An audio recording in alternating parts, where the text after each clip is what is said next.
Oh, so you do know what that word means. Great. Are we supposed to just sit back while Marak does all the work? No, I doubt you could do that.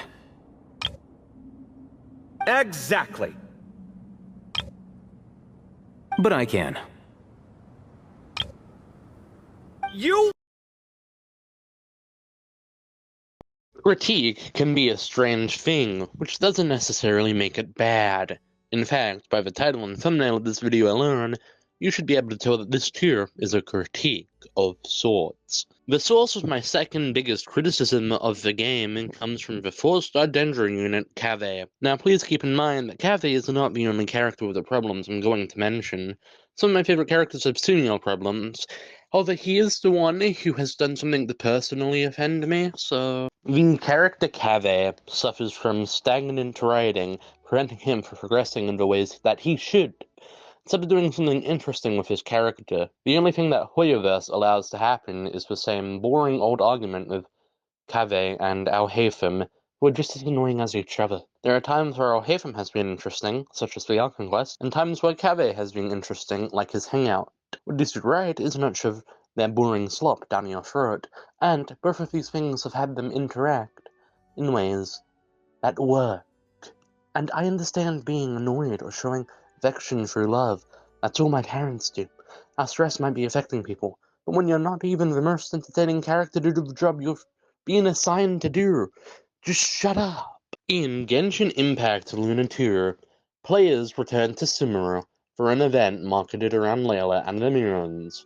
Layla's design is tied heavily to astrology. As a big fan of Layla and somebody who uses her in my main party, naturally I was really excited to see Layla finally shine with lore relevancy. And sure, everyone wants their favorite characters to be lore relevant, but it's one thing to have a limited time event about your character like Prune, and another one to have one marketed about the subject of your entire patch cycle, placing you at the center. Kaveh had more lines than Layla. Not only that, but Furizan, one of the characters who specifically investigates ruins, wasn't even in the investigating ruins part of the event. Instead, she was playing dolls. And even then, after that, I can stomach Kaveh coming along. After all, he has Marak, his robot companion, but Al-Haytham? Do you think Al-Haytham is there because he's actually curious? Or because the writers needed an excuse to ignore Layla and force a stupid argument that nobody cares about down the throats of a player? And I really wish it was the former. Now that it is established that I find the boring dynamic boring, it'd be easier to understand why I dislike the Archon Quest segment of Kaveh and Al-Haytham. Instead of focusing on doing their work, they constantly butt heads. It's not entertaining, nor is it endearing. It's just taking up time from the quest that could have been used on actually meaningful developments, like highlighting more of the stakes like they did during the first act of the Irminso duology. Whether or not you find Al-Haytham rude or mean is up to you. He is annoying, however, for the sake of being annoying, which is fine. And to be honest, as annoying as they are, wouldn't need to remove either Kaveh or Al-Haytham from the equation, but the fact that Furizan, a more renowned linguist than Al-Haytham, wasn't included, is disgusting. Since what was being done was a mixture of the technological and linguistic darshans of the academia, it really would have been cool if we had a character whose whole thing was being a mix of those two darshans. Oh wait, we do. And you know who gets to do it instead?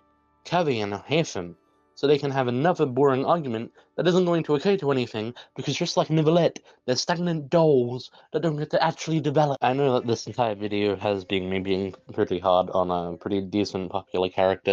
It may have made some people dislike me, but it's not like I have a problem with people who like Kaveh. I do think it's a pretty neat character, and learning about how he made Podormos or his debt to Dory were pretty interesting things. At the end of the day, Kaveh is not the problem. The problem is instead the abhorrent nature of a gacha game. To some people, this is what SPs, which is that thing Shazar has, are for. To have their character development be shown afterwards. No, that wouldn't work in Genshin, at least not in the world of Tevat yet. Since powers come from visions, and you don't get two visions, you get the one. Otherwise, we would have seen this happen by now. Maybe during Conria, Celestia will have been overthrown during Shaznia. New powers will exist, making SPs possible. But who knows? Anyway, despite this big criticism of the game. I am really excited for Shania, and can't wait to see the story. Now then, if you excuse me, I'm going to buy a jacket, because it's winter.